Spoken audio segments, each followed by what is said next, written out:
यहाँ से स्टार्ट करते हैं। रास्ते में ये मिल गया मुझे, पूरा गाड़ी का हालत क्या हो गया है। 300 किलोमीटर होता है वो।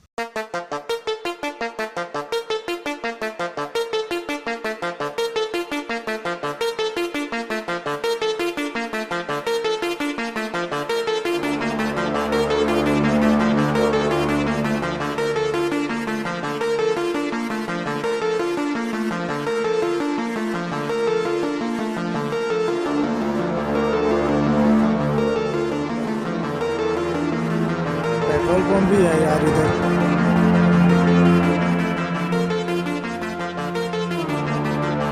ये जोइदा है, बहुत बड़ा एरिया है, स्टॉल्स हैं चाय पानी के। बहुत मेन रोड होता है ये, मेन जंक्शन। इधर आगे टाउन है जोइदा का, और हम लोग अभी इस तरफ जाएंगे। ये बेलगाव की तरफ जाता है, रामनगर की तरफ।